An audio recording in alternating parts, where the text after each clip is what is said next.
없어요. 설명하니까 대상의 상실이라고 하는 걸 지목을 했습니다. 예를 들어서 사랑하는 어떤 대상을 잃어버렸을 때 우울하다는 것입니다. 대상의 상실. 사랑뿐 아니죠. 자기가 어떤 좋아하는 하고자 하는 어떤 대상이 잘못됐을 때 우울해진다는 거죠. 모든 슬픔 대상이 상실을 전제하는 건 아닙니다. 뭐가 없어서 슬퍼진다는 건 아니죠. 그러나 그렇게 되면 슬퍼진다는 겁니다. 모든 우울감을 만족스럽게 설명하지는 못하고 있죠. 그렇게 대상의 상실이라고 얘기는 하고 있지만 우울이라는 걸 저렇게 간단하게 설명할 수는 없는 것입니다. 또 다른 주장으로는 주변에 도움을 요청하고 남은 자원을 보존하기 위한 진화적 전략이다. 좀 어려운 얘기로 이렇게 됐습니다. 정신분석학에서는 오래전부터 우울감이나 자살 시도 등을 어떻게 보면 도움 요청의 표현이다. 그러니까 우울하다, 나 죽고 싶어 하는 얘기는 도와달라는 어떤 그 표현, 무의식적인 표현입니다. 그런 주장도 있었습니다. 만약 우리가 가까운 가족을 잃거나 사업에 실패하거나 그랬을 때 남은 가족이 모여서 마음을 추스르고 야심차게 진행하던 계획이 시도가 잠시 중단되죠. 그럴 때는 주변에 도움을 요청하는 것이 실제로 좋을 것입니다. 혼자 해결할 수 없을 때 주위에서 위로해주고 주위에서 어떤 새로운 방안을, 새로운 생각, 아이디어를 얘기해주거나 어떤 걸 해결할 수 있는 그런 문제를 이렇게 제공해주는 것, 그런 도움이 필요하죠. 어쨌든 전처럼 내가 더 우울하니까 더 활발히 더 의욕적으로 뭘 추진하는 것보다는 차분히 이렇게 생각하는 것이 더 유리할 것입니다.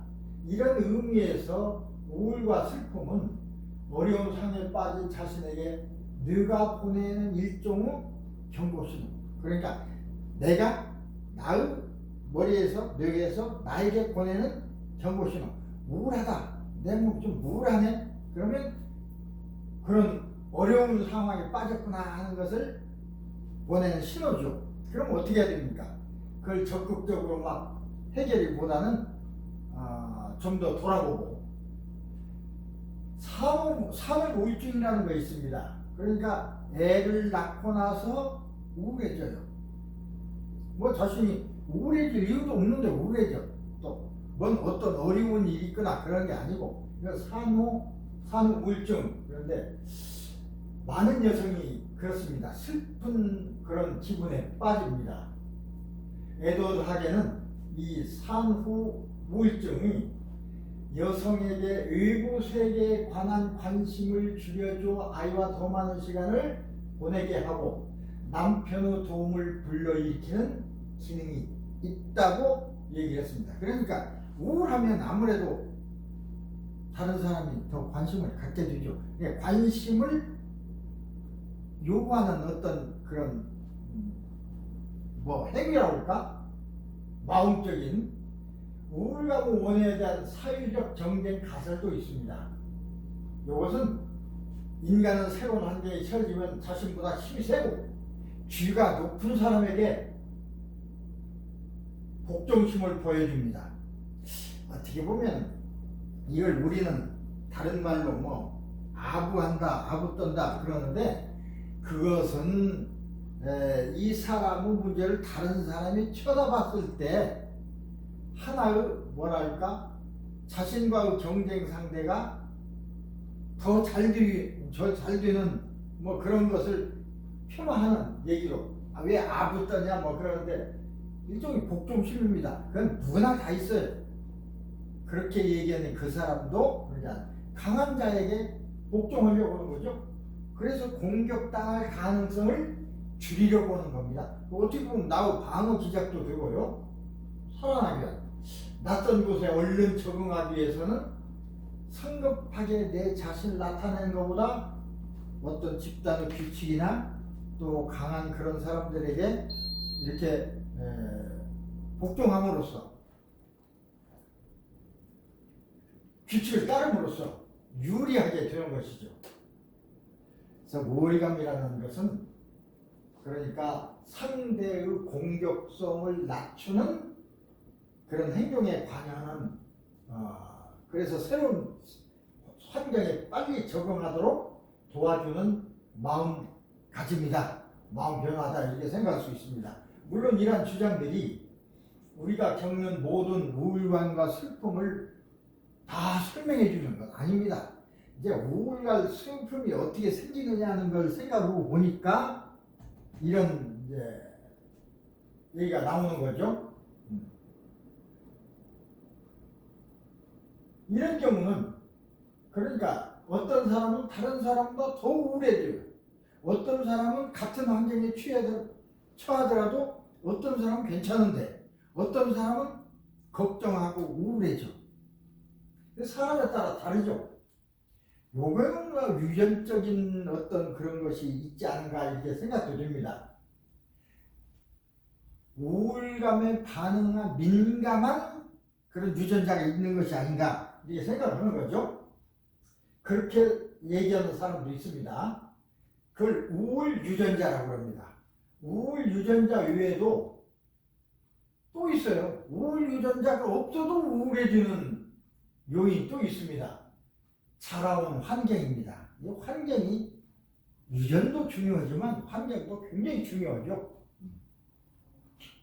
에른스트 마이어는 우리 마음에 열린 프로그램이 있을 것이라고 생각했습니다. 왜 우울 유전자가 있지도 않은데도 불구하고 우울해지는가? 그죠? 어린 시절에 우리가 겪은 양육 환경에 따라서 달라진다는 것입니다.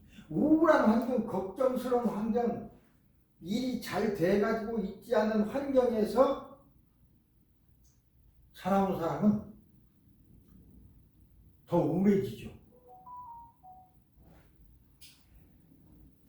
존 볼비는 애착이론을 주장했습니다. 좀 다른 거죠. 열린 프로그램이었는데 애착이론. 이것은 뭐냐면 부모와 안정적인 애착이 이루어지면 부모와 관계입니다. 사랑하는 관계, 이후의 정서도 안정되고 이건 뭐 틀림없습니다. 자랄 적에 불안 환경, 부모가 없거나 부모로부터 어떤 뭐 학대를 받았거나 사랑을 받지 못했거나 그러면 이제 더 우울해지고 불안해질 수 있는 거죠. 그래서 자라는 동안 부모와의 애착이 충분히 이루어지지 있지 않은 사람들이 상대적으로 우울감을 더 나타내더라. 두 번째는 이제 우울 자연스러운 감정이라고 해서 참을 필요 없다. 자, 우울은 나쁜 거야. 그러니까 우울해도 막 참아서 우울하지 않게 해야지. 그게 바람직하지 않습니다. 우울할 때는 좀 우울하고, 그렇죠? 자, 흔히 우울을 가리켜 마음의 감기라고 이렇게 얘기합니다. 그래, 누구나 다 있다는 뜻입니다. 마음의 감기처럼 어떤 상태가 되면 우울해져요. 감기가 잘 먹고 푹 쉬라는 신호로 해석할 수도 있습니다. 감기 걸려서 큰 병이 걸린 게 아니라 내가 좀 더 몸을 이제 굉장히 많이 썼으니까 좀 쉬라는 신호구나 이렇게 생각할 수가 있죠. 그래서 실제로 잘 먹고 푹 쉬면 감기가 낫습니다. 그런 것처럼 우리도 역시 마음의 에너지를 충분하고 충전시키는 그런 푹 쉼으로써 우리 에너지를 충전시키는 그런 기능도 있다는 것입니다.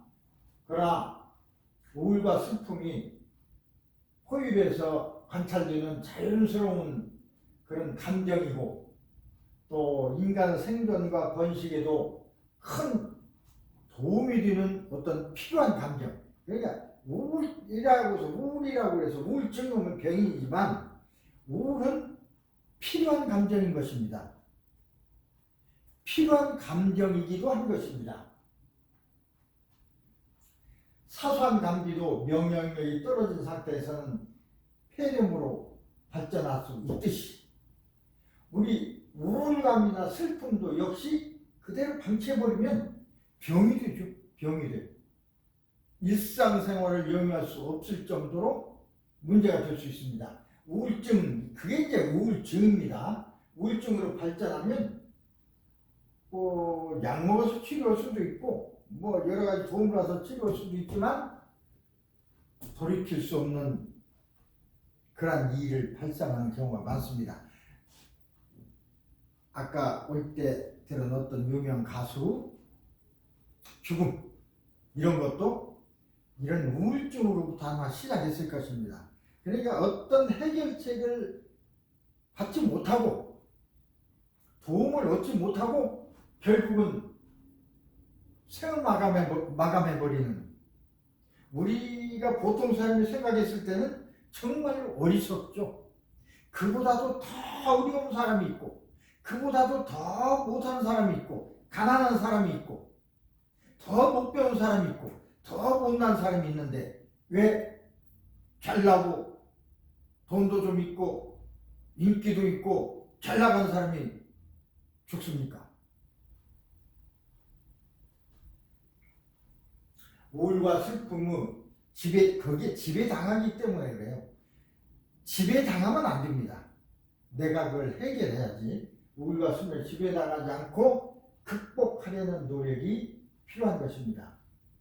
이것은 그 사람은 있고 없고 많이 배우고 안 배우고 이걸 떠나서 꼭 필요한 그 감정입니다. 약물 치료나 정신 치료도 하지 말고 그대로 둬라 하는 사람도 있는데 그러진 않습니다. 적당한 약물 치료도 하고 그래야 그러니까 자연스러운 현상이니까 아파도 치료하지 말고 가만둬야 한다는 주장만큼 어리석은 것은 없습니다. 감기도 감기니까 그냥 간 있으면 낫을 수도 있죠. 그러나 약을 먹고 조리를 잘하면 빨리 낫죠. 동물들도 자기 여기에 가시가 박혔거나 그러면 그걸 핥고 빼내고 그렇습니다. 박힌 가시를 안 빼고 가만히 있어야 된다는 그런 말과 같아서 그런 것입니다. 자기 몸 스스로를 위로하고 극복할 수 있는 그런 노력을 해야 됩니다. 물론 좀 도움도 받아야 되지만 스스로가 지금은 급변하는 사회죠. 학업이라든가 직장이라든가 대인관계 등 스트레스가 굉장히 많습니다. 그래서 우울증과 우울감을 호소하는 사람들도 아주 많고요. 거기에 약을 먹는 사람도 더 많고요. 이 우울증 때문에 약 먹는 사람 많습니다.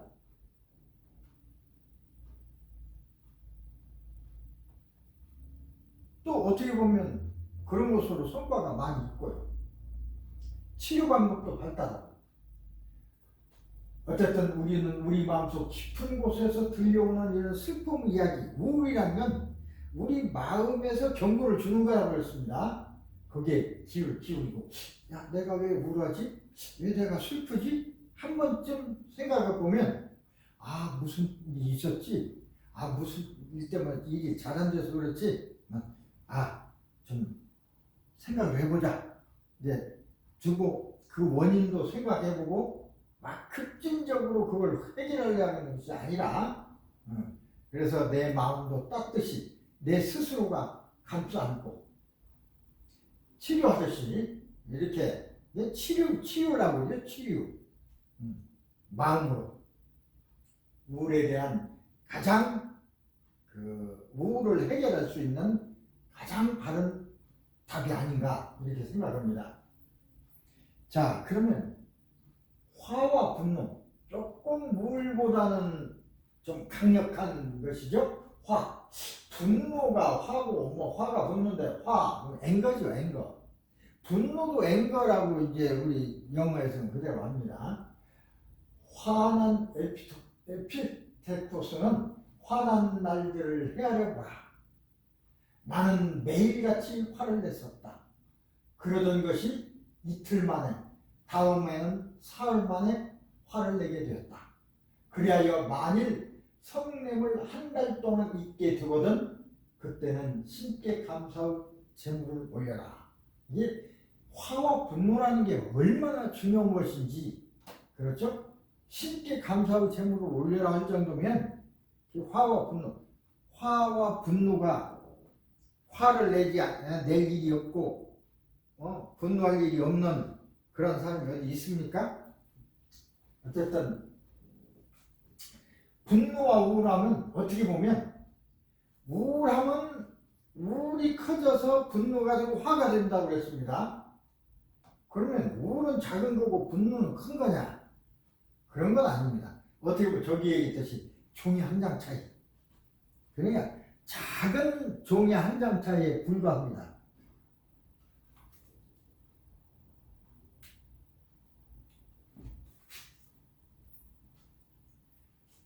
분노는 어떻게 보면 괴로움과 동격, 분노나 괴로움이나 우울증이나 이게 감정 상태는 비슷합니다. 어떤 것이 좀 더 강하냐 약하냐 그 차이뿐입니다. 어떤 형태의 우울증은 분노 감정으로 나타나기도 합니다. 그러니까 어떤 우울증은 그에 따라서 원인에 따라서도 다르지만 이제 우울증이 심각해지면 분노가 되죠. 이 분노를 뜻한 단어가 앵거. 괴로움이나 분노나 화나 영어로는 다 앵거예요. 우리말에서는 이게 자상하게 이렇게 또 보내주는데 괴로움이 뭐 앵귀시라는 말에서 앵거라는 말이 나왔으니까 괴로운 감정이나 분노나 같은 것입니다. 단어에서도 거기서 나왔으니까 어원이 같습니다. 한국 사람에게는 화라고 그러죠. 화병 들렸다고 그러죠. 우라병이라고도 합니다. 우라나 화병이나 같은 것입니다. 우울증과 유사하다고 해서 우라병, 화병. 어떻게 보면 화병이라는 병은 우리 한국인에게만 한국적인 표현이죠. 한국인적인 표현. 어업된 문화에서 생겨난 변형된 우울증일 거다, 우울장애다 이렇게 얘기했는데 우울이나 화나 우울이 깊어지면 화가 된다 그런 뜻입니다. 우울이 많이 쌓여서 그러면 화가 되죠. 분노가 되고 이 화하고 분노는 어떻게 보면 비슷하지만 화는 스스로 그걸 갖고 있을 수 있는데 그걸 밖으로 낼 수도 있죠. 그래서 화를 낸다고 합니다. 분노도 같은 것입니다. 근데 미묘한 차이는 있는데 분노는 폭발적인 것이라고 하죠. 화도 폭발적인 겁니다. 그래서 이제 딱 구분을 할 수 없지만 그런 미묘한 차이는 있습니다. 분노에 휩싸인 사람들은 유약적인 태도를 가하죠. 그러죠. 막 다른 사람에게 화낼 때 험한 말과 행동, 심하게는 폭력도 하고 살인도 하고 극단적으로 이게 이제 분노 표출 방식입니다. 화의, 질투, 두려움, 원한 이런 거에서 시작되지만 결과는 저렇게 끝나버립니다.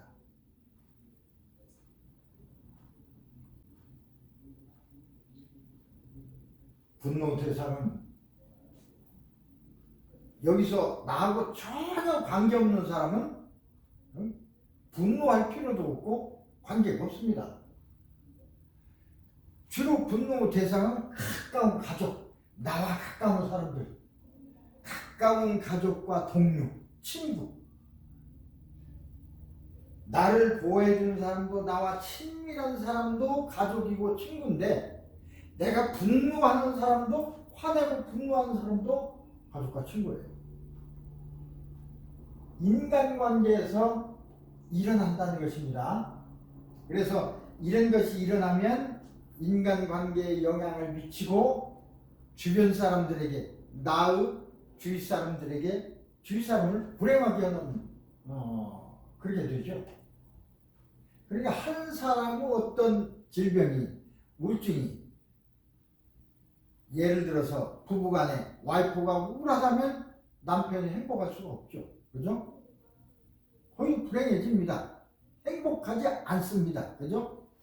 어쨌든 불행하게 만들죠.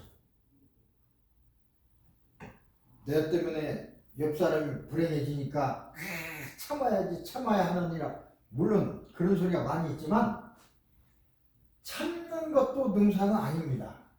적당한 표출 이게 중요한데 마음속에 꾹꾹 참는다고 해서 그러면은 어떤 신체적 증상이 나타나요. 병이 나타나. 신체적 증상이라는 게 이제 병이죠. 그렇게 나타나기도 하고 우울감이나 불안감 이런 것이 나타나기도 하고 때로는 분노가 억압하면 수동 공격형 방어. 이 수동 공격성이라는 것은 잘 드러나지 않는 방법인데 그러니까 괜히 고집 부리는 거지. 저는 이유 없이 무슨 얘기만 하면 고집 부려. 뭔 얘기만 하면 안 한다고.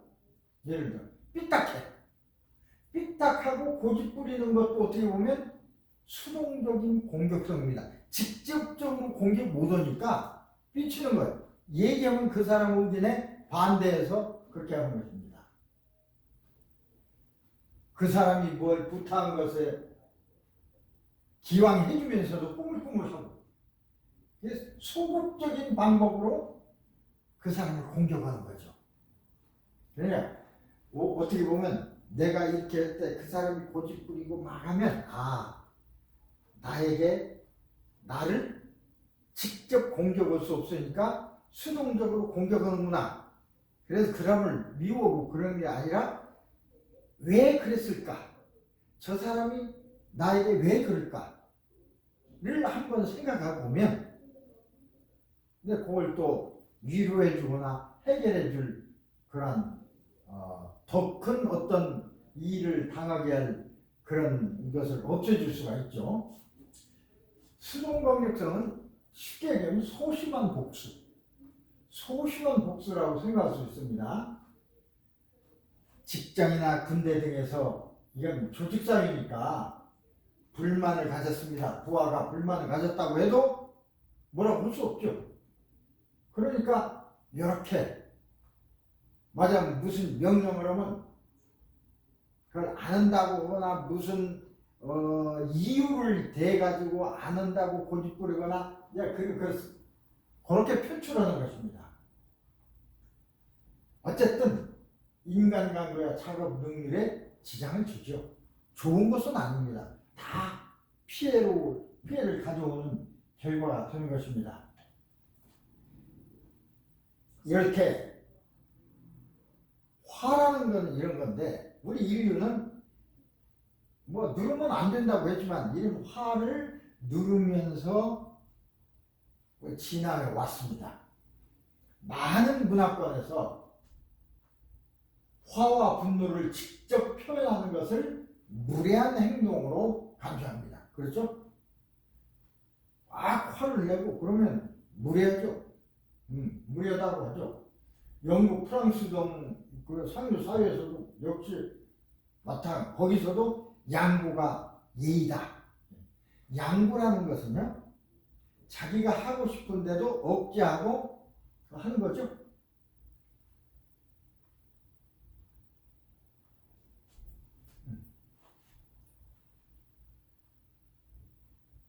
신사라든가 에티켓이라든가 이런 얘기는 어떻게 보면 좋은 얘기 같지만 예의 있다, 신사적이다, 에티켓이 있다 그 덕목으로 치고 보지만 결국은 그게 자기 감정을 누르는 것입니다. 그 사람이 정말로 아무 감정이 없는데 그렇게 하는 거하고 진짜 어떤 감정이 있는데 그걸 누르고 이렇게 하는 거하고 대부분 그렇게 되죠. 한국도 마찬가지입니다. 한국, 일본과 같은 중국과 같은 우리 동해에서도 역시 그런 전통이 있습니다. 특히 한국의 경우에 선비의 덕을 숭상했던 그런 유교 영향을 많이 받은 화를 내는 것은 아주 천한 행동으로 간주했습니다. 유교 논어옹야편에 유, 안회자, 호학, 불천농, 그러니까 안회라는 사람에게 있어 호학, 학문을 좋아하는 안회라는 사람에게 안회 사람이 불천농, 분노를 다른 천이라는 걸 옮기는 겁니다. 다른 사람에게 나타나지 않았다. 그러니까 자기가 분노해도 다른 사람에게 나타내지 않았다. 그래서 공자의 칭찬을 받았습니다. 너는 잘 참고, 네가 화내는 일도 남에게 그렇게 하지 않으니까 참 훌륭한 사람이야. 이게 칭찬했다는 얘기가 문장으로도 남아 있습니다. 현대에도 마찬가지죠. 우리 스스로 화를 잘 내는 사람을 다혈질적인, 우리 한국 국민은 사실은 다혈질적인 국민입니다. 요새 보세요. 요새 정치판 양쪽으로 나눠져서 대모고 얼마나 다혈질입니까? 미국 사람도 그렇게 하지만 미국인들하고는 또 다릅니다. 미국에서는 수십만 명이 몇만 명씩 모여서 밤을 새워가며 며칠씩 그렇게 하는 얘가 없죠. 할 수도 없고 하게 내버려두지도 않고. 이제 우리 어떤 한국인은 문화지만 그렇게 이제 또 표출을 하는 것입니다. 한국인들은 어떤 이미지 조사를 해보면 공손하고 예의 바른 국민성이 있다. 근데 사실은 그렇게들 조용한 아침의 나라, 또 정신적 수양을 강조하는 나라, 이렇게들 표현하고 있지만 그 사람들이 그게 우리의 겉모습을 보고 표현하는 거지 실제는 정말로 화를 내는 것을 자제하는 문화가 깊이 들어 있습니다. 그러니까 터질 때는 이게 사정이 없습니다.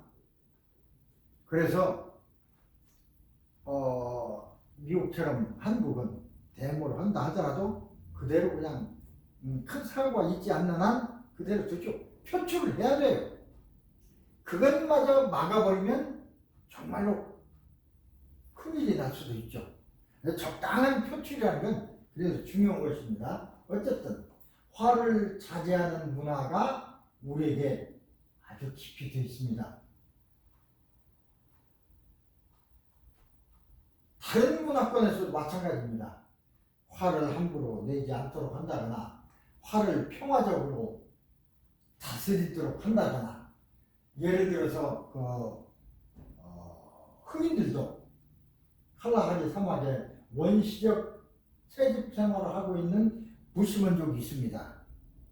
어떻게 보면 우리가 아주 발달하지 않은 그런 종족이라고 생각하지만 감정의 그런 어떤 감정을 다스리는 그런 것들은 우리랑 똑같습니다. 그 집단 내 분노와 갈등이 생기면 어느 집단이든 분노와 갈등은 다 생깁니다. 이런 생각을 하면 저런 생각을 하는 사람이 있고, 서로 양보하지 않으면서 갈등이 생기면 그 부시민족은 노래와 웃음으로 승화시킵니다. 노래를 하고. 그 승화하는 방법이에요. 어떤 분노를 틀 안에서 가두어서 다스리는 겁니다. 다스리는 방법이 노래와 웃음. 이건 험난한 환경에서 생존하기 위해서 분노를 얼른 잠재우는 어떤 방제우고 그 부족의 힘을 하나로 모으는 중요한 하나 키가 되는 거죠. 저 사람들은 분노가 표출되면 어떻게 보면 다른 종족 간에는 전쟁이 되고 같은 종족이라도 내전이 되죠. 분노는 개인에게나 집단에게 되게 부정적인 경우죠. 분노한다고 해서 좋은 것은 없습니다. 때문에 모든 문화권에서 집단을 해칠 수 있는 부정적인 감정으로 취급합니다.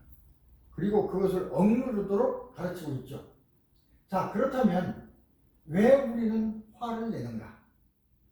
왜 분노하는가? 인간은 화와 분노 마음을 도대체 왜 가지고 있는 것입니까? 화 안 내면 좋을 텐데 화가 납니다. 화를 낸다고 그러죠. 낸다, 밖으로. 화를 낸다, 화가 난다, 화가 나오는 거지 생기는 것입니다. 인간은 사회적 동물로 하루에도 수많은 만남 또는 어떤 관계 이런 걸 맺으면서 살고 있습니다. 이렇게 하다 보면 이해관계에 부딪히죠. 나는 이렇게 하려고 하는데 저 사람은 이렇게 하려고 해요. 저쪽은. 이해관계에 부딪힙니다. 심해지면 적대적인 관계까지 됩니다. 그럼 싸우죠. 죽일 수도 있죠. 위험한 대상이 되죠. 아주 뭐라 그럴까, 굉장히 친한 친구끼리 살인할 수도 있어요. 너무 친한 친구였는데 한 친구를 죽였어. 화를 못 참아서, 의견이 다르다고 해서. 우리는 위협적인 대상과 맞들게 될 경우 세 가지를 먼저 상상합니다. 협상할 거냐, 아니면 도망갈 거냐, 아니면 싸울 거냐. 세 가지 중에 한 가지 전략을 구사한다고 합니다. 실제로 그렇습니다. 우리 여러분 이런 책 읽어봤는지 모르지만 유명한 손자병법이라는 책이 있습니다. 거기에 보면 36가지의 계략이 있어요. 어떤 위험에 맞닥뜨렸을 적에 어떻게 할 것이냐. 이 일이 뭐냐면 지피지기면 백전백승이다. 상대를 알고 나를 알면 내가 이긴다. 상대를 모르고 내가 싸우면 내가 져요. 상대가 어떤 사람인지 알고 내가 누군지 알면 이긴다는 것입니다. 그게 이제 제1인데, 그러듯이 36가지 꾀가 있습니다. 여기서는 이제 협상, 도망, 투쟁, 이 협상, 도망, 투쟁의 종류를 나누면 한 36가지 됩니다. 동양에서는 그렇게 얘기했고, 여기에서는 협상할 것이냐, 도망칠 것이냐, 투쟁할 것이냐, 이제 싸울 것이냐. 처음에 이제 협상을 통해서 해보려고 하죠. 잘해보려고. 말하자면 서로 이해를 하고 얘기를 하고 해서 뭔가 잘 싸우기 전에 대상의 공격성을 누그러뜨리고, 저 사람이 나를 공격하든가 내가 저 사람을 공격하든가. 여기서 협상이라는 건 내가 공격하고 싶은 사람이 협상하려고 하면 잘 않습니다. 저 사람이 나를 공격하려고 하는데 그때 이제 협상이 들어가는 거죠. 어쨌든 그렇게 하려고 하지만 그게 통하지 않으면 편도체라는 건 위험을 느끼는 우리 부분입니다. 이 편도체는 우리 몸을 보호하는 부분이라 내가 안 되겠다, 내가 여기까지 죽겠다 싶으면 도망가는 것입니다. 도망치는 전략을 구사하게 됩니다. 여의치 않으면 도망칠 때는 위험을 감수하니까 편도체가 최대로 활성화되죠. 우리가 밤에 어디 가다가 무슨 부스럭 소리나 뭘 봤을 적에 머리가 쭈뼛 쓰면서 그냥 신경이 칵 곤두서죠. 어느 순간에 뛰고 있습니다.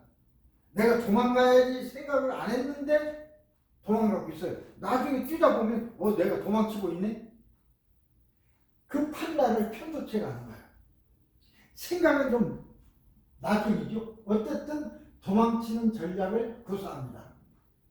그런데 도망쳐도 안 되겠다. 도망쳐도 안 돼.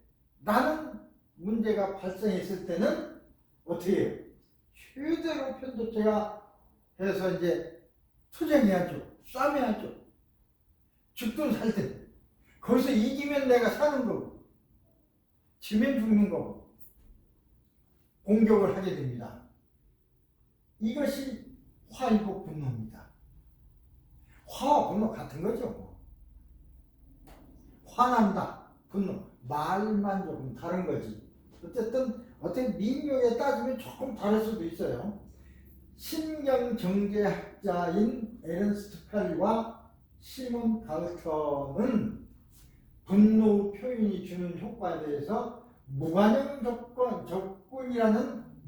조건이라는 개념을 제시했습니다.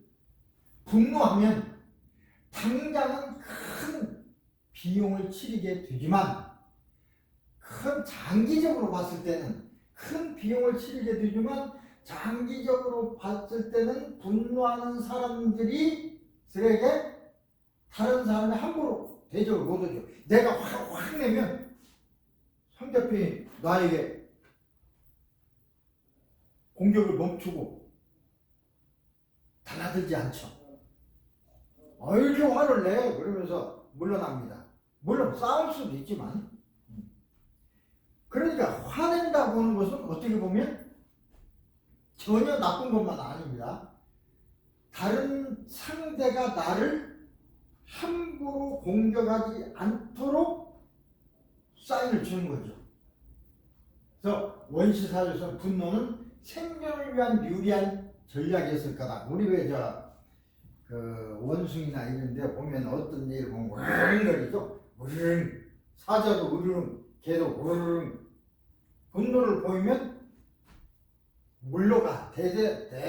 상대가 대체로 물러가지만 이제 싸움을 한 때도 있습니다.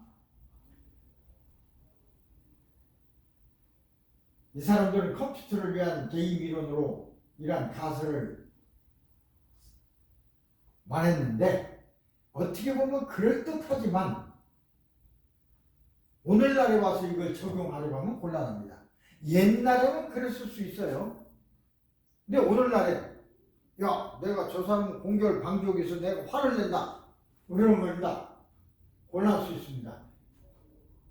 오히려 현대사회에서는 이 투쟁이란 전략을 사용하다가는 훨씬 심각한, 원시 시대는 그래도 그런 것이 있었지만 지금은 바로 그렇지 않습니다. 예를 들어서 직장 상사가 에게 내가 분노를 표출했다, 막 화를 냈다, 그러면 직장 생활이 고달플 것입니다.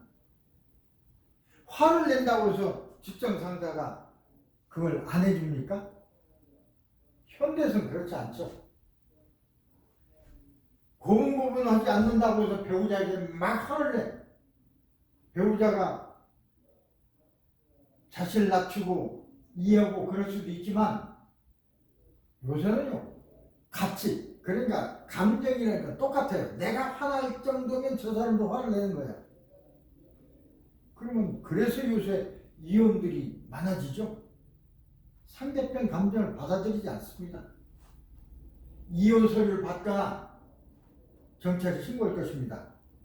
저도 가끔 보면 부부싸움으로 경찰이 출동하는 애가 미국도 잦습니다.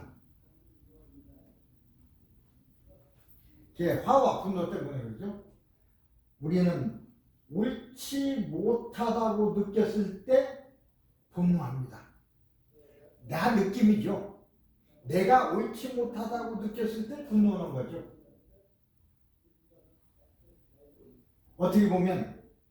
그래서 어떻게 보면 정당한 행위다, 이렇게도 생각합니다. 옳지 못한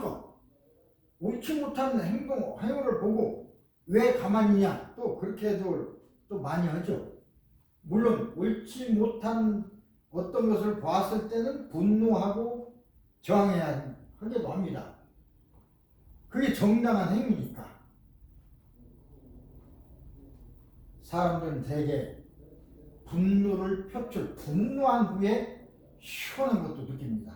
화를 확 내고, 그러면 상대편이 마음이 나빠졌지만 화를 낸 사람 마음이 좀 후련해. 그죠? 막 울고 나면 후련내듯이. 어떻게 보면 정당한 행위라고 느끼기 때문에 그런 감정이 생기는 겁니다.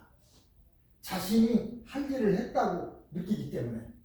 그런데 사람들은 분노할 때는 분노 감정에 관여하는 아까 편도체의 활성이 먼저 일어나고, 편도체 활성이 일어나고 뒤따라서 감정이 일어나요. 신피질이 작동합니다. 그러니까 분노가 먼저 일어나고 거기서 내가 왜 분노했지? 라고 하는 이유를 찾는다는 것입니다. 정당한 이유가 있어서 분노한 게 아니라 분노를 하고 나서 정당한 이유를 찾는 것입니다. 이게 이제 우리 마음 움직이는 그 어떤 감정에 관여하는 시스템의 활동 순서입니다. 편도체가 먼저 활성화되고 그 다음에 신피질이 작동해요. 신피질이 작동하고 편도체가 작동할 수도 있습니다. 전혀 그렇게 안 된다는 거 아니에요. 여러모로 생각해 보니까 도저히 안 되겠어. 그래서 분노할 수도 있죠. 근데 대부분은 성질부터 화부터 내놓고 나중에 얘기해. 근데 아까 너 왜 화냈어? 우리 그렇게 바로 묻잖아요. 화낸 이유를 뒤에서 찾는 것입니다. 분노는 할수록 커집니다. 중독됩니다. 화를 잘 내는 사람은 계속 더 잘 내. 왜? 겉뜻하면 화내. 화내는 게 기본이래. 그러니까 화도 중독되는 겁니다. 분노도 중독돼요. 막 화를 내기 시작해서 무슨 일에 그냥 화만 내면 그냥 무슨 말만 하면 화내. 중독이 되는 거죠. 중독. 물론 사회적 부조리에 한가하는 이런 정당한 분노야 어떻게 보면 우리 사회를 발전시키는 큰 힘이 되죠. 지금 한국에서 일어난 일들, 그게 이제 양쪽 생각이 다르니까 두 쪽이 있지만, 그러나 그런 경험을 통해서 새로운 어떤 문화가 만들어질 것입니다. 예를 들어서 야, 대통령이 권한이니까 계엄을 했다. 네. 계엄을 받는 쪽에서는 힘드니까 정당하지 못했다고 하고, 한쪽에서는 정당했다고 합니다. 그 이유들이 다 있죠. 그래서 그렇게 하다 보면 하나의 도출돼. 이럴 때는 안 되고 이럴 때는 되게 하자 하는 법률안이 만들어진다든지 그런 의식이 생기는 거죠. 그런 법률이 만들어졌음에도 불구하고 또 그런 일이 일어날 수도 있어요. 그래서 또 이렇게 대립하잖아. 그렇게 되면 그 다음에 이제 그런 것들이 몇 번 일어나면 이제 그런 것들이 이제 점점 줄어들죠. 이때는 이거 안 되는구나 라고 하는 거. 그래서 이제 어떻게 보면 우리 사회를 발전시키는 큰 힘이 되기도 합니다. 그러나 개인적인 수준에서 분노를 다스리지 못하는 것은 불리하죠. 좋지 않은 것입니다. 모든 분노를 화를 내버리고 하면 신경정리에 좋아진다고 그렇게 얘기하지만, 그래서 그걸 카타르시스 치료법이라고도 합니다. 분노할 땐 해라. 분노를 참으면 병이 된다. 카타르시스 치료법이라고 하는데, 그러나 그것도 한때, 그러니까 이 치료법이라는 것이요, 한 번 나왔다고 해서 영원한 것은 아닙니다. 나와서 좋은 줄 알았는데 또 보니까 그게 아니야. 분노는 내면으로 갈수록 증폭되고 강화됩니다. 처음에는 소리를 지르던 수준에서 점차 물건을 집어 던지고 사람을 때리고 흉기로 찌르고 그런 수준에 이르면 이제 억제할 수 없는 상황에 빠져버립니다. 그러니까 이것은 카타르시스 치료법이 아닙니다. 어떻게 보면 초반에 이걸 해결해야 될 필요가 있는 것입니다. 놔두면 야, 너 화도 좀 내야지 뭐 저 사람 그걸 용인하고 또 용인하다 보면 저런 상황까지 빠질 수가 있습니다. 특히 청소년 우울장애는 종종 분노를 동반한 탈선으로 나타나죠. 탈선. 아이들은 자기가 부적절하고 불편함을 감당해내는 그런 성숙도가 부족하기 때문에 그냥 분노. 애들은 말이요, 뭐 하던 걸 못 오게 하면 막 화내죠. 자기의 감정을 조절을 못하니까 그렇습니다. 애들도 막 뭘 하려고 하는데 엄마가 못 오게 한다고 그러면 막 집어 던지고 그럴 수가 있습니다. 이런 폭력이나 비행이 되는 거죠. 그래서 이것을 잘 조절하도록 가르쳐 주는 것이 중요합니다. 왜 화가 났어? 그래서 화낸 이유를 생각해 보게 하는 거. 그럼 화냈을 때 꼭 화를 내야만 되는가? 화를 안 내도 해결할 방법은 없는가? 이걸 어머니나 아버지가 가르쳐 줘야 합니다. 이놈이 아버지가 얘기하는데 화를 내? 아니면 괜히 화를 내? 라고 다그치면 오히려 그게 더 나빠질 수가 있죠.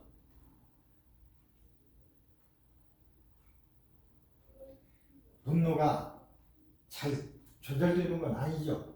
그것은 상대가 나를 화내게 했기 때문이 아니고 내 마음이 수양되지 않았기 때문입니다.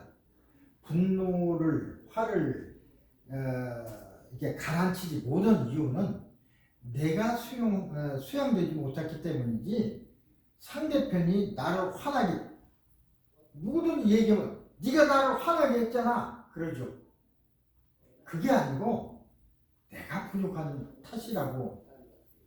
그래서 설령 정말로 부당한 대우를 받았다 하더라도 분노를 막 화를 내고 하는 것보다는 평온하고 침착하게 그 사람을 설득하고 예를 들어 그렇게 함으로써 훨씬 유리하죠. 분노로 감정을 쏟아내는 것보다는 내 마음을 먼저 다스려야 한다. 그러니까 이건 내 마음을 내가 다스리는 것도 중요하지만 어린아이들 경우에는 그렇게 다스리도록 우리가 도움을 주고 가르치는 것이 중요한 것입니다. 자, 그 다음에 그 우울증이 조금 이제 가면 분노, 화 이렇게 된다고 그러는데 부끄러움, 죄책감 이것도 이제 우리 비슷한 감정입니다. 우울증과 아주 다른 것이 아닙니다. 부끄럽다. 우리들은 부끄럽다는 속에서 살아갑니다. 늘 부끄러운 건 아니지만 어떤 그런 일이 있으면 부끄러워. 그건 기분이죠. 벌거벗었다. 남 다 쳐다보는데 내가 옷을 안 입었어. 부끄럽죠? 그러나 수영장에서 내가 옷을 다 벗는 건 부끄럽지 않습니다. 이 자신에 대해서, 친척에 대해서, 어떤 수입에 대해서, 어떤 의견에 대해서, 경험에 대해서 부끄러워하는 것입니다. 수영장에서 팬티만 입는 것은 전혀 부끄러움이 아닙니다. 오히려 그렇게 해야 돼요. 그렇지만 여러 사람 앞에서 몸을 벗고 팬티를 입었다면 부끄러울 것입니다. 수치심은 그런 부끄러운 감정, 그죠? 자, 부끄러움과 죄책감 감정에 수치심과 죄책감하고 부끄러움, 수치라는 건 부끄러움입니다. 이것은 사람만이 감정 가지고 있어요. 동물들은 부끄러움 없습니다. 예를 들어 개나 다른 동물들이 교미하는데 부끄러워합니까? 그 동물들은 부끄럽고 죄책감 이런 감정이 전혀 없어요. 사람만이 가지고 있다고 생각합니다. 많은 사람들 앞에서 옷을 벗었다면 진짜 부끄럽죠. 수치스럽죠. 우리가 옷을 입고 다니는 것은 추위와 햇빛, 바람으로부터 우리를 몸을 보호하려는 목적도 있지만 이런 창피함, 부끄러움을 감추려고 옷을 입는 것입니다. 이렇게.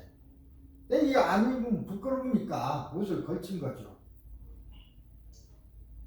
이 부끄러움은 어디서 온 것일까요?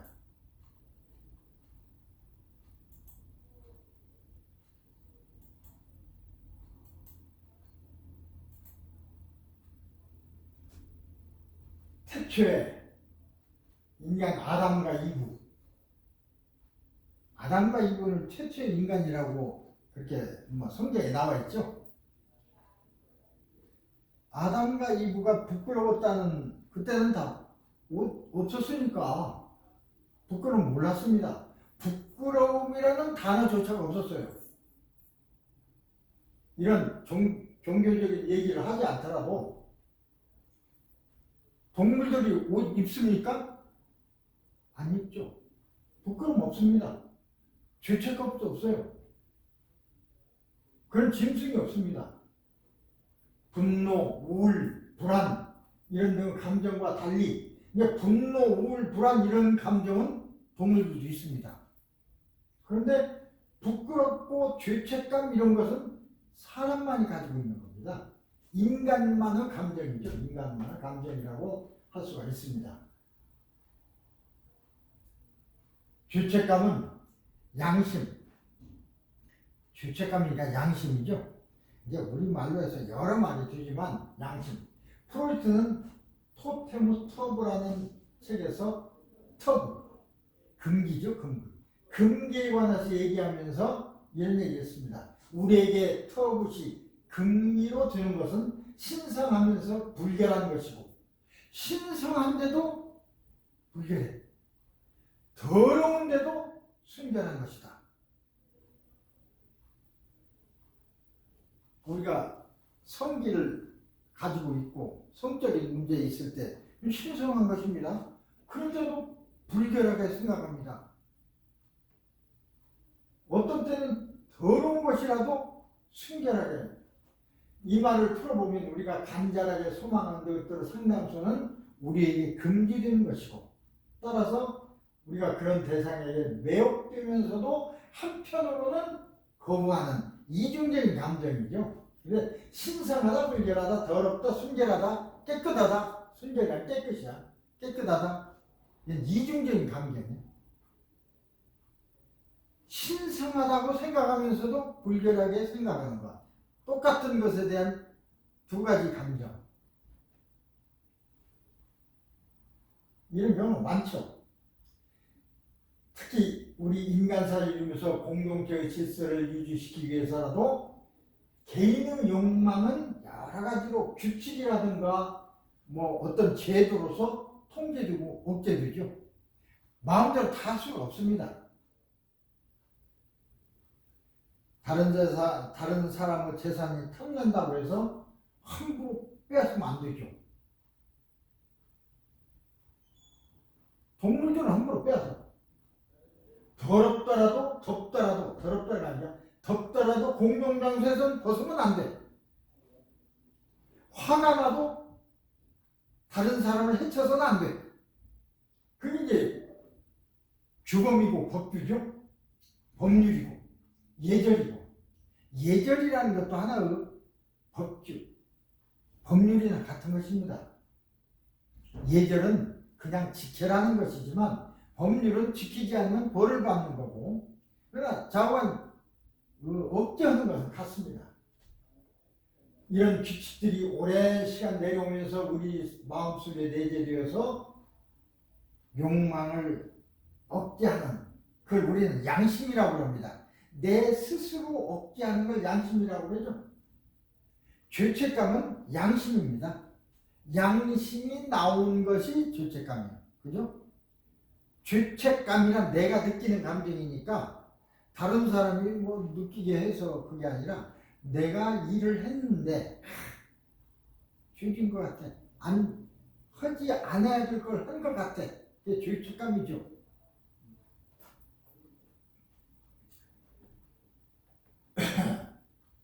양심 활동이고, 양심은 규칙을 어긴 자신에 대해서 비난하는 것입니다.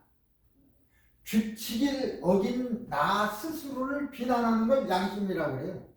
다른 사람 비난하는 게 아니라 너는 양심도 없냐? 양심. 스스로를 비난하는 마음.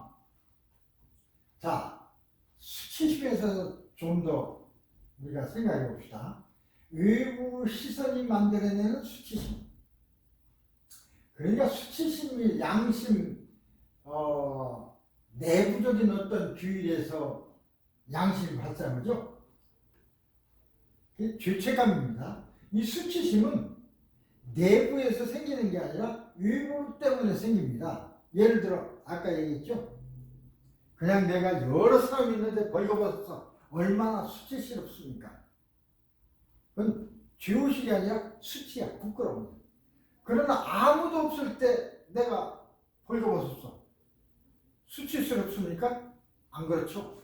그러니까 외부 어떤 시선 그런 것 때문에 느끼는 감정이 수치심이고, 양심, 죄책감이라는 건 내 마음 속에서 일어나는 것이고, 야, 이거 참 이렇게 마음을 구별하기 어렵지만 이 우리 지금 마음 공부를 하는 것입니다. 이런 마음 때문에 다 생기는 거니까 하나의 양심이나 뭐 수치심이가 하나하나 따로 떨어져 있는 게 아니라 다 연결된 마음들입니다. 우리가 이것을 잘 생각해 봄으로써 나중에 화는 어떻게 우리가 조절해야 되고 어떻게 해야 되는구나 라고 하는 것을 얻을 수 있게 된 것입니다.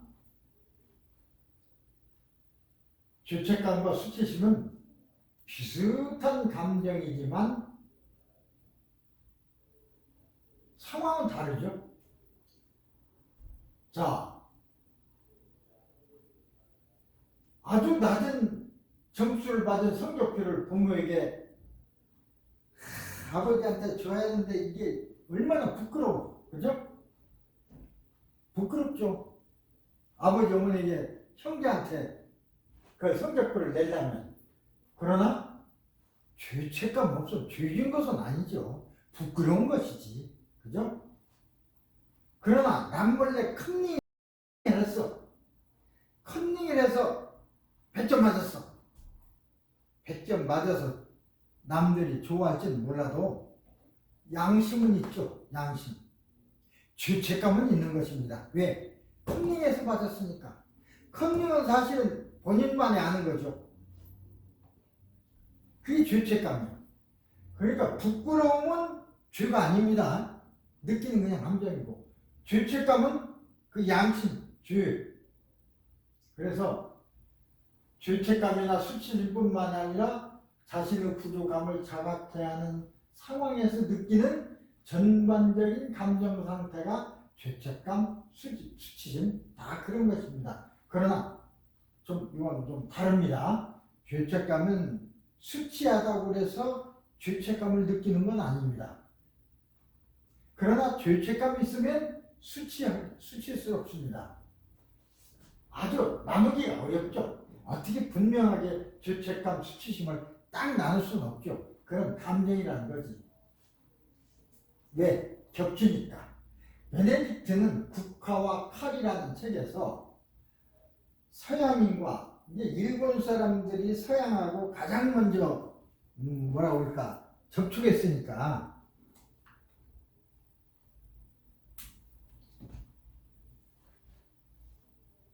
그래서 일본 얘기가 이제 많이 나오는 것입니다.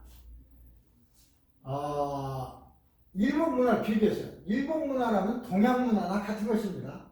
서양은 죄우 문화를 가지지만 동양은 수치의 문화를 가진다. 수치란 말을 일본 말로는 하지라고 합니다. 하지. 수치열 치자, 중국에서 치, 뭐 한문이고 중국에서 생긴 것만 아닙니다. 중국어지만 이 한문을 쓰고 만들어낸 것은 우리 종족입니다. 수치, 치, 수치할 치자예요. 그걸 하지 이렇게 읽습니다. 하지 문화, 수치의 문화 가지고 있습니다. 하지란 타인의 비판, 조소, 반대에서 느껴지는 어떤 감정, 일본인이 느끼는 그랬는데 죄는 아니야. 이게 수치죠. 죄의식에 가까운 죄는 아니야. 그걸 하지라고 이제 동양에서는 이런 게 많습니다. 우리 한국, 일본, 중국 공통 문화가 수치심. 일본 말로는 하지지만 우리 말로는 수치심. 중국 말로는 수치를 치자니까 그걸 뭐라고 발음을 뭐 어떻게 하는지 모르겠습니다. 수치심과 약간 다르지만 비슷한 감정에 당황스러움이 있습니다. 당황하죠? 어떤 경우에? 당황은 수치스러운 것은 아닌데 당황스러움. 자, 우리가 아이고 당황했어 그러지만 그걸 당황이 뭐지? 이렇게 설명을 하면 좀 어렵죠? 당황스러움은 죄책감과는 별개의 감정입니다. 수치스러운 상황에서 당황스럽지만 당황스럽다고 해서 수치스러운 건 아닙니다.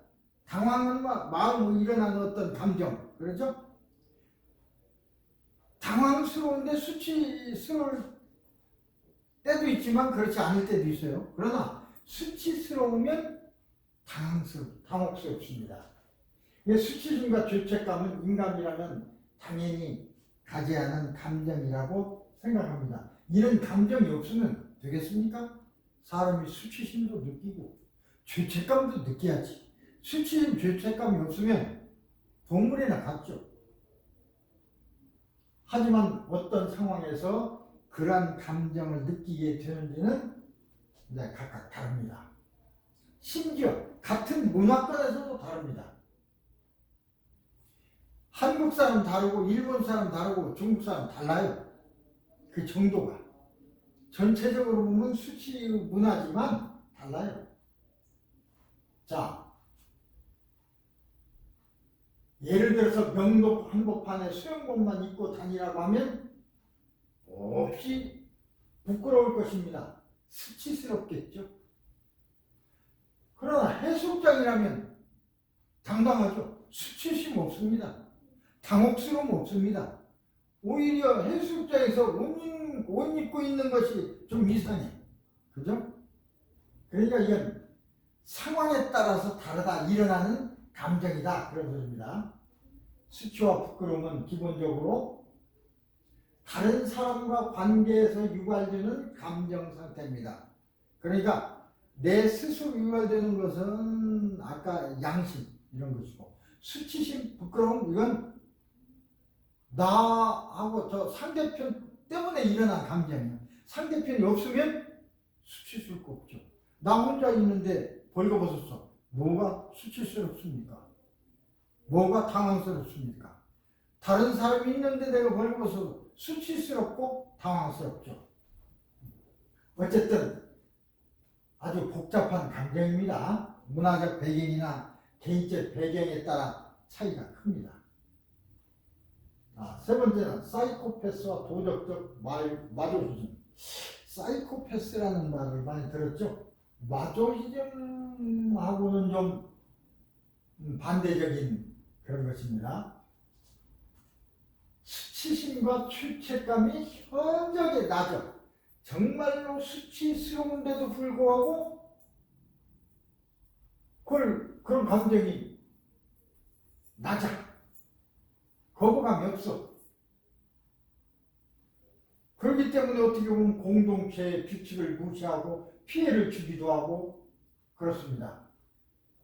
이렇게 이런 경향이, 이런 감정이 강해서 죄책감을 느끼지 못하는 사람을 사이코패스.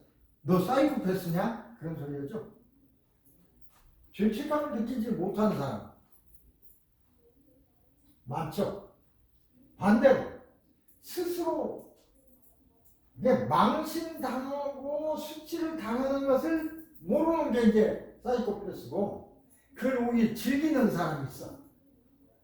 그렇게 하려고 해. 망신당하는 게 오히려 좋아. 그게 이제 마조이즘이죠.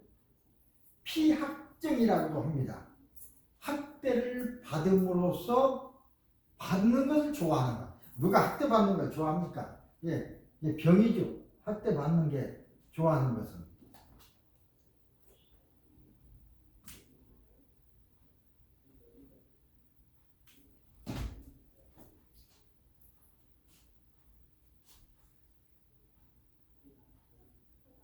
그러니까 앱이 처음에 그 마조이즘을 이제 진단했어요. 그래서 프로이트가 이걸 성의 발생적 마조이즘. 그러니까 여성적 마조이즘. 왜 우리 바바리맨 있죠? 그게 마조이즘이죠. 수치스러운 것을 즐겨. 수치스러운 것을. 무의식 속의 죄책감 때문에 불필요한 벌을 스스로 받고 싶어하는 심리적 경향이다. 이렇게 이제 얘기했습니다. 이에서 프로이트는 이에 대해서 자신의 욕망을 끊임없이 피워가고 속박하려는 마음이 과도하게 발달해서 생기는 증상이다. 이렇게 설명했습니다. 학자들이 이제 설명한 것이고, 굳이 도덕적 마조임을 들먹이지 않더라도 자신의 작은 행동과 사고에서 생긴 과오를 반복적으로 되뇌며 자신을 비하하고 부끄러움과 수치심, 죄책감이 시달리는 사람들은 많습니다. 부끄러움과 죄책감이 너무 강해지면 삶의 기쁨과 즐거움은 누릴 수가 없게 될 것입니다. 그렇죠? 누구나 잘못한 것, 수치스러웠던 일, 아주 잘못했던 일, 가슴속에 하나씩은 다 있습니다. 이걸 주홍글씨라고 하는데, 주홍글씨라는 얘기는 다니엘 호손 소설에 나오는 주홍글씨죠. 어떤 목사님이 불륜을 저지르고, 옛날에는요 죄 지은 사람은 주홍글씨로 글씨를 썼어요. 우리 동양에서 옛날에 살인한 사람이 이마에다 그렇게 막 낙인을 찍었습니다. 그런 것처럼 주홍글씨를 가슴에 새기고 살아가야만 했던 그 주홍글씨의 죄책감에 시달려 죽은 목사님의 이야기가 바로 주홍글씨입니다.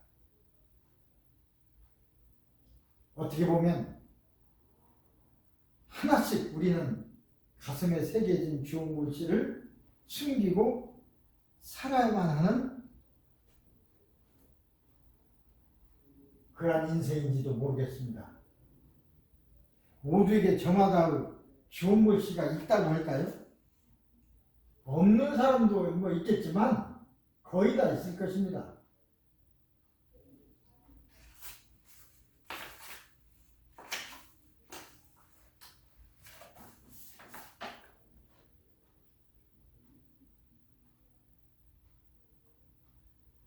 그래서 우리 과제는 자신의 주홍글씨를 이겨내고 더 나은 내일로 향해 나가는 것이다. 그렇죠? 그 주홍글씨를 가지고 그걸 괴로워하면서 계속 피폐한 삶을 사는 것보다는 그것을 이겨내서 그 주홍글씨, 누구나 잘못은 다 있어요. 말하지 못할 잘못은 다 있을 수가 있습니다. 그것을 이겨내고 참된 내일을 향해서 나가는 것이 바람직하다. 자, 이번에 이제 불안과 공포를 하면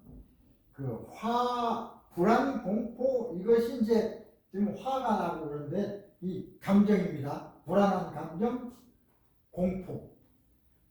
만일 인간이 동물이나 천사라고 할 것 같으면 불안에 빠지지는 않을 것이다.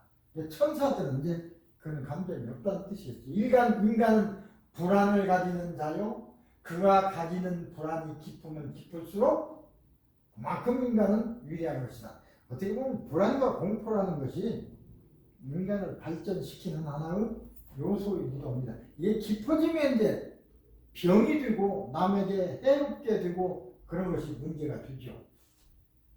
불안한 감정이, 공포라는 감정이 있어야만 발전할 수도 있어요.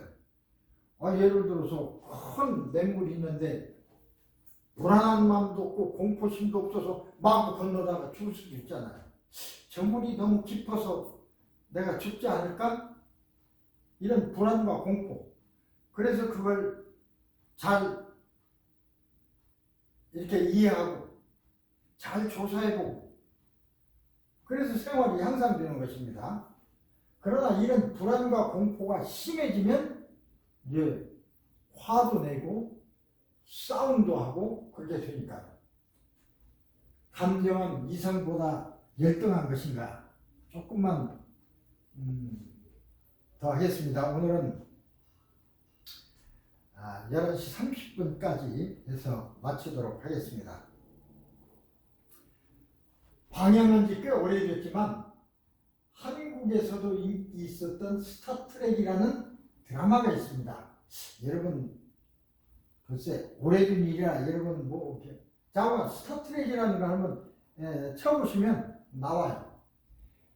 우주왕복선 엔터프라이즈를 타고 우주를 누비는데 크크 선장이 있고 거기에 여러 가지 기술적인 문제를 해결한 스팍 박사가 있습니다. 이 두 사람이 이제 서로 나타나는 감정 기복, 어떤 문제 이런 것들을 나타낸 이야기가 바로 그런 얘기입니다. 크크 선장은 다혈질이야. 막 화도 내고 규정 따위도 무시하고 그런데 동성한 스팍 박사는 아주 감정에 치우치지 않고 이성적인 판단을 내려. 이 두 사람의 갈등을 주제로 한 것이었지만 위기에 빠졌을 때는 크크 선장은 불안에 빠지고 성급하게 막 결정하지만 인간적으로는 리더십이 있죠. 그런 사람이 부하들을 지키고 지지를. 그에 반해서 스팍 박사는 합리적으로 생각을 해요. 너무나 차갑게 감정이 배제된 듯한 비인간적인 그러나 그 어려운 문제를 해결했죠. 실제 up중에서 그 사람은 외계인 벌컨족과 혼혈로 소개된다. 이제 지구 사람이 아닌 것 같은 그러한 인간이기 때문에 이렇게 이제 외계인과 벌컨족과 혼혈로 이제 소개가 되어 있습니다만은 성질이 이제 다르다는 것입니다. 우리는 종종 어려운 결정에 부딪힐 적에 감정과 이성이 서로 다투고 있죠. 그죠? 감정과 이성이 다투고 있다고 말합니다. 의식적으로 이성적인 판단을 내리려고 하지만 두려움과 불안에 빠져서 감정적인 결정을 내릴 수도 있습니다. 또 그렇게 하고 후회합니다. 나중에. 내가 왜 그런 결정을 했지? 감정에 휩싸이면 어느 것이 옳고 어느 것이 더 유리한가를 따질 수가 없습니다. 감정에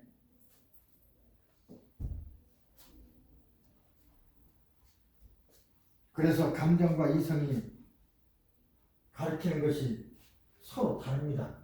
마치 마음속에 크크 선장과 스팍 박사가 동시에 존재하는 것과 같은 어떻게 보면 다들 그래요.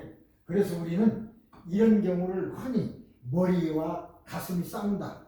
머리는 이성적인 거죠.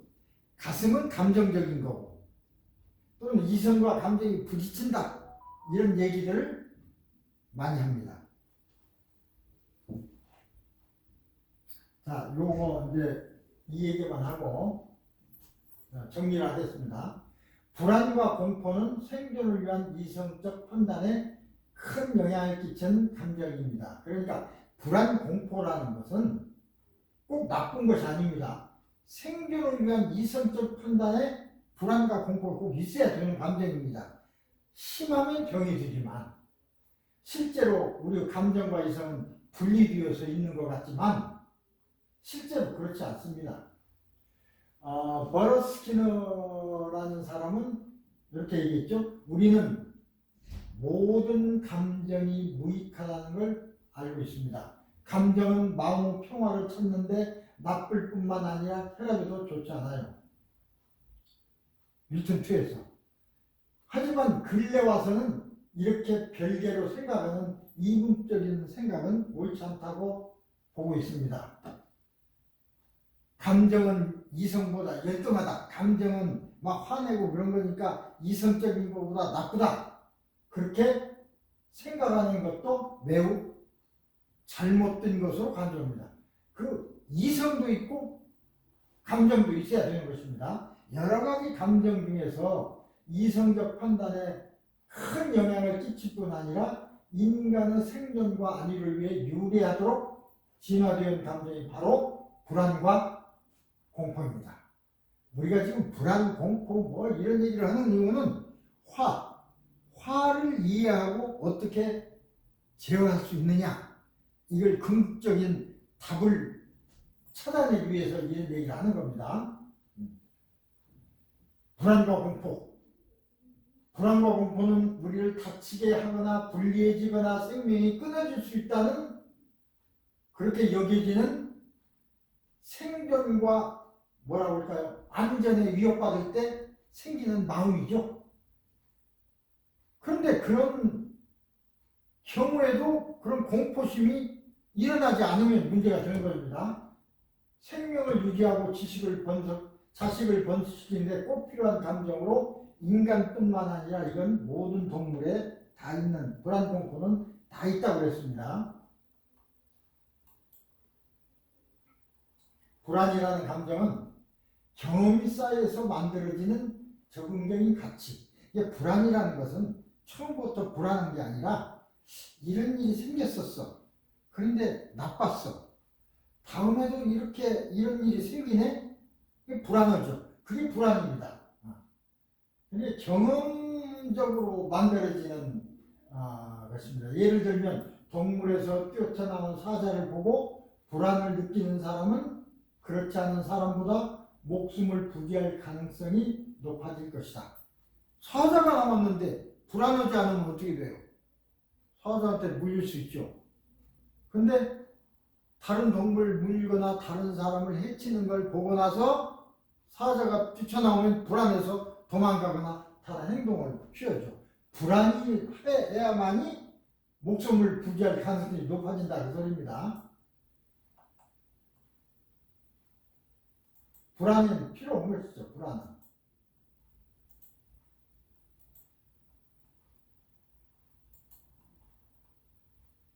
시험을 앞두고 불안합니다. 그렇죠. 시험을 좋아하는 사람 없을 겁니다. 괴롭겠지만 천하태평이나 사람도 있어요. 내일 시험 친다는데 걱정이 없어. 그 사람은 성적이 빵점일 가능성이 많죠. 불안하니까 공부를 하게 돼. 발전, 성적이 높아질 가능성이 많습니다. 불안이란 필요하다는 소리입니다. 일반적으로 불안은 근심과 걱정으로 인해서 만들어지는 어떤 느낌, 숨이 차고 빨라지고 맥박과 호흡 등 증상, 그런 증상들이 나타납니다. 불안하니까. 불안하면 그래요. 이런 증상이 아주 심해지면 안절부절 못하고 죽을 것 같은 느낌이 들고, 어떤 사람은 기절하고 막 발작을 일으키는 사람이 있습니다. 이걸 공황 발작이라고 합니다. 심리적인 병이 되죠. 불안이 심하면 발작이 돼요. 그러나 이 불안은 필요하다는 것입니다. 필요해요. 불안은 측두엽, 옆에 있습니다. 측두엽에서 위치한 그 요만한 크기 주먹보다 적죠. 아몬드만한 크기의 편도책, 편도액, 아까 얘기했죠. 편도액은 그런 감정을 일으키는 거기서 시작됩니다. 물론 다른 것도 관여하지만 이 편도액이요. 이건 불안 이외에 기쁨에도 반영합니다. 여기가 손상되면 아주 양선해져. 그런데 기쁨도 없고 불안도 몰라. 이런 병을 갖다가 클리버 부시 증후군이라고 이렇게 부릅니다. 자, 불안은 다가오는 상황에 대해서 몸이 미리 준비하게 만드는 역할을 합니다. 불안을 느끼면 몸은 혈압을 높이고 맥박을 빠르게 해서 판단을 담당하는 뇌와 움직임을 담당하는 근육에 혈액을 원활하게 공급하게 하고, 아드레날도 증가해서 각성도가 증가하고 주변의 작은 변화에 예민하게 반응하도록 준비해 주죠. 넓은 초원에서 사냥할 때 육식동물이 또 초식동물이 육식동물 위험을 피했던 우리 선조에게는 굉장히 중요했던 기능이었을 겁니다. 이 불안은 그래서 어떤 장보보다 전염되는 경우도 있어요. 한 사람이 불안하면 다른 사람도 불안해요. 한 사람이 야 이거 불안하다 그러면 다른 사람도 불안해. 이걸 전염성이라 실제로 전염이 됩니다. 집단 생활을 이어오다 보니까 어떤 느낌으로 불안과 공포를 빨리 알아차리는 사람이 있어요. 더 빨리. 야 무슨 소리가 나는데? 그럼 이 정보를 빨리 타인에게 전달해야지만 집단이 다 살아남을 수 있으니까 이게 어떻게 보면 전염이라고 하는 건데 정보 전달이라고 볼 수 있겠죠? 정보 전달. 오늘은 다 불안과 공포는 특정한 대상을 향해 발현되는 불안.